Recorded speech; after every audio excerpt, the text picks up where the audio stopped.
This is a Korando Ultimate 1.5 Petrol water.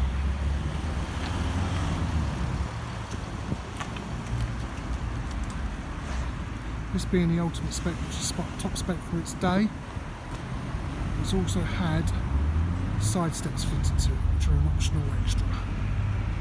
Otherwise, everything else you see here is what comes with the vehicle.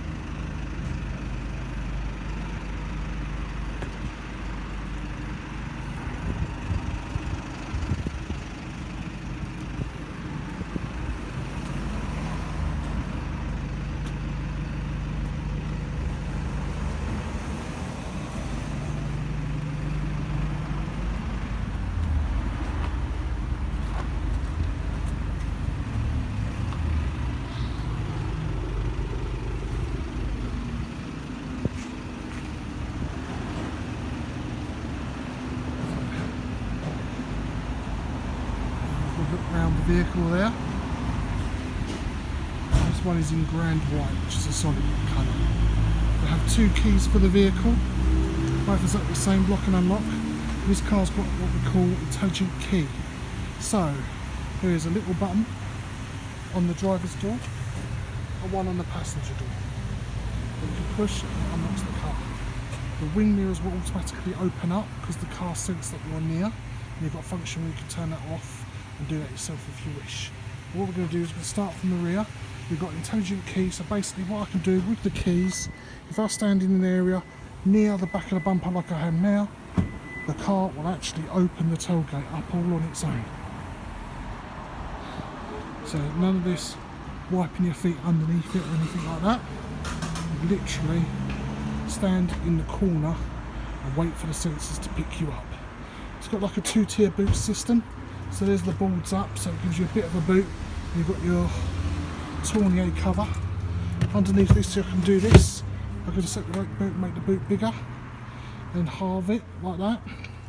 I can even put the boots down completely and do the same with that one, the other one as well, and then I can have a deeper boot if I wish. The vehicle comes with an inflation kit and all the tools and everything like that are underneath here. The car does have a light in the rear that you can turn on and off yourself. It also has 12 volts in the rear. It's a nice little feature. To take the old tourniquet cover out, all you literally need to do is just pull on this. You've got 2 seconds that you can have it. To get the back seats down, just pull on that, or opposite side, and you get like a 2-in-1 split, and it'll get the boot down for you. So to shut the boot back up, all we need to do is look for this button here. I can push this button here, or there's one on actually in the car display that you can hit that will shut the boot from inside the car as well. So let's do that. So that's now the boot shutting down all on its own, and then the car's locking itself from there, locking the boot from there. So literally I can walk around now to the driver's door,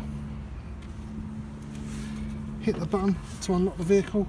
As you can see, my wing mirrors will automatically open up for me. Here is the side steps that are an optional extra that are on the vehicle. Tyre pressure you can find on the inside of the driver's door. There you go. And basically you need to be at 34 psi all round. Is probably the best thing to do for tyre pressure. So that in bar is probably about 2.2 roughly, at 34 psi. Okay. You've got these buttons here, which is the functionality of the driver's seat. So you can move the back and driver's seat back and forth, up and down. So you can make it rise higher or lower. Also move the back bit as well. You've got your bonnet release down here, the fuses. And what we'll do is we'll start from here, we'll work our way across. So everyone's got their own electric window, but you've got everyone's. I can hit this button down, it stops people playing about at their windows. When the car gets up to 5 miles per hour or a little bit more than that, the car will lock itself up. So if anyone tries to grab the handle on the outside, they won't be able to get in, but you'll be able to get it out from the inside. Same like if you're waiting for your partner at the train station or anything like that. You can, as soon as they get towards the car, you can hit this button and it'll unlock the car and they'll be able to get into it. Or in the same like, if you're in somewhere that's a little bit of a dodgy area, you're not quite happy where you are, as soon as you get in the car, hit this button and it will lock you in the car. The mirrors, control the mirrors, you do left or right to say which mirror you want to control, and then use it like a joystick to move the mirror glass around. This is the functionality where you can actually fold the wing mirrors in yourself, if you wish. And that's this button here. Always try and leave it so it's flat, like that. So I don't know if that's a good look, if you can see better from that angle perhaps. It's flat like that. That means then when the car locks itself up, the wing mirrors fold in and out automatically for you. So what we're going to do now is just look inside of the car and show you some functionalities of that. Right. So what we've got down here. The car welcome me to say hi. We have got on the left there, we've got lights, dimmer, so we can put them up and down so we get different levels. The car that's got the car in the lane is basically a lane keep, and the idea of that is when that comes on the steering, it will basically puts a little bit of pressure against you. Same light as well, it will read the road markings if you can read the road markings in front. So you'll get like a little white version of this symbol in the display. When it goes green, it means it's active and it's reading the road markings. And that's where it'll bleep at you if you ever come out your lane. Which, to be honest with you, I do find it a little bit annoying. So I normally just push the button and turn it off as soon as I start the engine up. The next one along is this one here. And this one will open your tailgate or shut your tailgate down from sitting in the car. The one underneath that is the P and it's off. It doesn't flip the bird at the person who's cut you up, which I think will be a better idea. That actually turns the parking sensor noise off. So you've got the peep beep peeps on the front and the rear that you can turn off by hitting this button. Personally, I'd rather have peep peep peep than a bang, because if I hear a bang, it means I've hit something. So the last two, this one and the one below it, is basically the light level of the digital display, which at the moment is black. But that's basically the display and how light or dark you want it to be. So what do we do to start our engines up? We have our foot on the brake. We then push this button in here. That starts the engine up for us. Take the handbrake off. We push that one down. To put the handbrake on, pull that one up. I have got auto hold as well, so I can hit that and that turns on. And then it shows you down there that the auto hold is on. Again, when that goes green, it means it's active and it's working. At the moment, it's basically saying it's on. And there's that little car that I told you about. So we've got that functionality as well. So I'll start the car in reverse at the moment, so it's showing me the reverse camera, which we'll do in a bit more detail later on. So when I'm driving, I can have it in P for park, so I'm staying still, R for reverse, N for neutral, D for drive. Now if it's drive like it is now, it'll do all the gears for me. It'll even show me down the bottom of the digital display there that's in D, next to speedo. Yeah. If I leave it like that, it'll do all the gears for me. If I move the steering wheel over, the gear stick over, I can then go up and down and change the gears to what I want them to be. So let's see, I can have it 1 or 2 from there. Flick it back over, put it into drive. So what I'm going to do first of all, just move the car, take the handbrake off, and then I move the car back. There's the reverse camera. Happy days.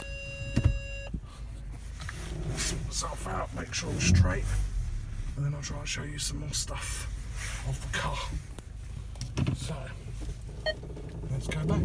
So again, where I put the vehicle in reverse, this function also comes up on the screen. So I have this bit which will be sound and a light coloured sort of motion to show you how close you are. But I've also got the reverse camera as well. So let's just go back a little bit. We're in park, right. Okay, so this is your digital dash. Sorry, I'm trying to get you a better picture of it. So this is your digital dash. So you can have it like a traditional rev counter and speedo with information in the centre part. And you see this top line here, this is basically, think of it like this, this is all your pages that this screen can change into. So they're your pages. To move a page, hit on this button here. If you're on that page and you just want to flick around on that page, hit on this one. So if there's more in that page, you can do that. So at the moment, I'm going to hit this button. We're on the first page. I'm going to hit that button. It'll change the bit in the middle for me. It will. Or stop.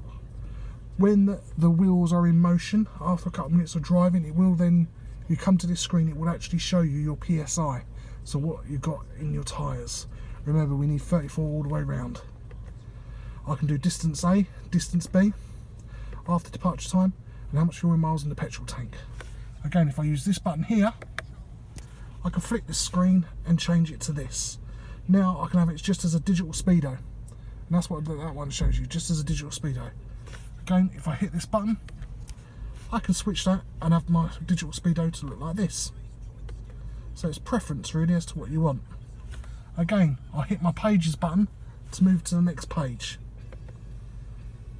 Again, my rev counter and speedo comes up, but I've got lane keep standby saying it's on but not activated. Hit down, I've got driving awareness levels, which is really good. I like this. So think of it like this. Say you're early in the morning driving from Gravesend to Birmingham, say. As you're driving along, it will measure your drive. You're up Birmingham for a couple of hours, and then you decide that you have lunch, and after that you want to go home. So you go back after that. And once you go back after that, say you're driving on the way home, it actually records the way that you're driving. So it might think, well, actually, you're not driving as nicely as I thought you would. So then if that's the case, it'll actually record it here. And it will actually come up and say, hey, I think you need a tea break. And then it will give you a bit of a warning. So I quite like that feature. So let's go to the next page. So I hit the page button again. I can have the radio show up as dab on there. If the next button again, to get to the next page, I can have it so it shows the radio screen in the centre bit for me. It will also show if I have my Android and Apple CarPlay in there. It will also show that screen. If I use this button to move down, sorry, while I'm on that screen, it changes it so I can have it so I've got a compass. If I go on to nav, it should change it when I go down again. There you go, so I'm hitting the button again. It will now change it so I can have the navigation screen like this in the centre bit whilst I'm driving, which I find quite handy and useful at times. Or I've got it on the main screen now. But that's a bit small, but I like the look of it, but it is a bit small. So if I hit the return button again, I can actually make that bigger. I'll still have my rev count on the left, I'll still have my speedo on the right, but I have a nice big clearer, more clearer map, which I quite like. I think that's very Audi-esque, and I think that really suits this Korando down to a T. Again, if I hit the page button, I can now get to my settings. I can do all sorts, and I'll go through a different video with that at some point as to what you can change on these. Okay, so we've got that bit for you as well. So let's put this back to how much fuel miles in the petrol tank and a normal rev counter. We have got on the steering wheel here, we have cruise control and speed limiter. They both work exactly the same. We'll basically hit the button, say auto standby cruise, or auto cruise deactivate, because I hit the speed limiter one. It's on standby if I need that as well. So basically what I do is I drive the car, get it to the speed I want it up to. So say we're doing, say, 60 miles per hour. I'll then hit down to set to that speed, and then it will maintain that speed for me. It will. If I try and go over that speed, it will slow me down. With cruise control, it's the opposite way. You can set cruise control, say, to any speed, but then it will make sure you do not go under that speed. Whereas I like speed limiter. You can set speed limit to any speed, and it will make sure you don't go over it. So if you're going down a hill, I actually find speed limiter works better, and I also find it works better when it comes to average speed cameras as well. Right, here's your horn. It's just that bit there. So you just hit on the steering wheel for the horn. To the left of the horn, we have got a heated steering wheel, very nice for the winter months. This is our voice recognition for the Android Auto, which we'll show you again in another video. This is the button that you can use to pick up your phone calls for your Bluetooth, when you just have the phone using Bluetooth rather than Apple or CarPlay, which again I'll do another video for to show you how that works. The mode button, basically you can hit the mode button and it'll go into radio mode, say for format wise, and then you can change it and go different modes through there. So you've got that aspect to it as well. So that's quite cool. You've got all the lights here. So you've got off, auto, side, main. Front fogs, rear fogs. So So that's all there for you. You have got paddle shifts as well. Sorry, the sunlight's very bad today. It's got paddle shifts, so you can go up and down the gears yourself using them if you wish. Personally, I spend all this money on an automatic. Why do I want to do it myself? But you can do that. So you've got that feature as well, if you want to do that. So we've got that. So, let's have a look at your air conditioning. So, heated window, blower air to the front window, you can do it like that. I've got temperature here, so say I was the passenger, say I was driving along and I think you can't get too hot, I can actually sort the temperature out and have it my temperature. The screen actually does change, so it's a nice little screen here, it shows you what's going on. But otherwise you just look at this. So I've got cold air blowing out outside, warm air coming out this side. I can hit the sync button and it'll reset it back to the driver's one. Well, I can circulate the air that's in the car rather than grabbing it from outside. I'd rather circulate the air that's in the car personally, because then I don't get the smog and the grime and the horrible smells from outside. That one's your fan speed, so I can go down or up with this to get the fan speed sorted out.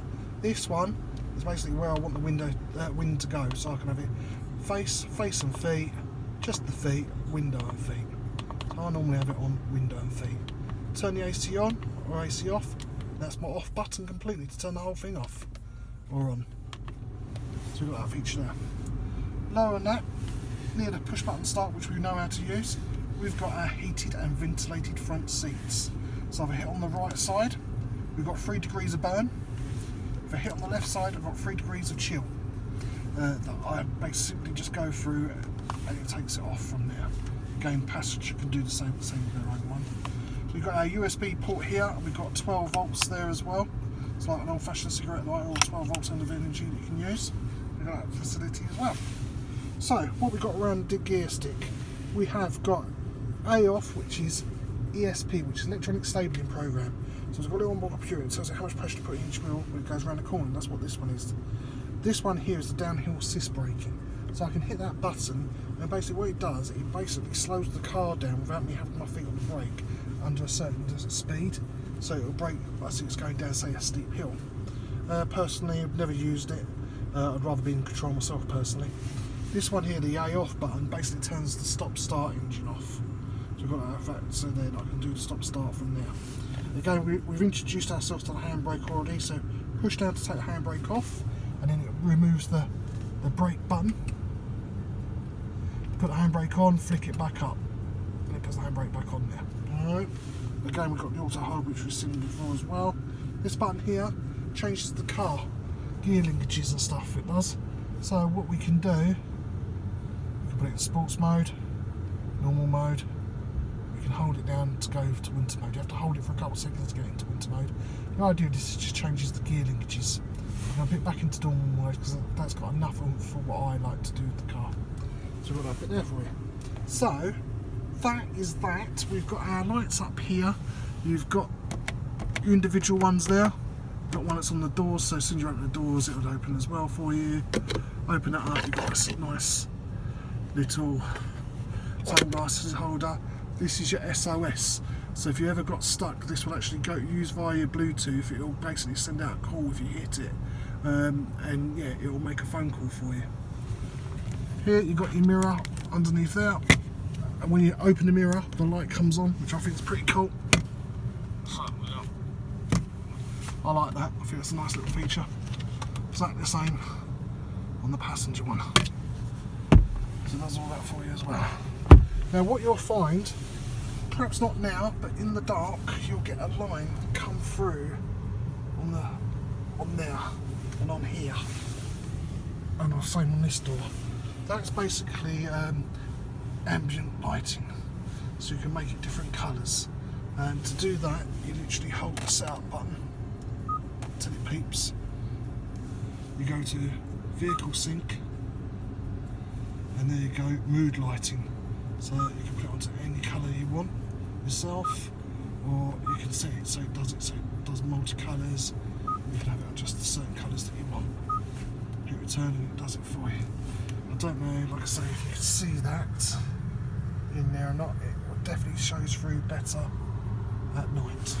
It does. Well, that one's starting to show through a little bit. That's starting to show through. So this is just like I say, a quick video to show you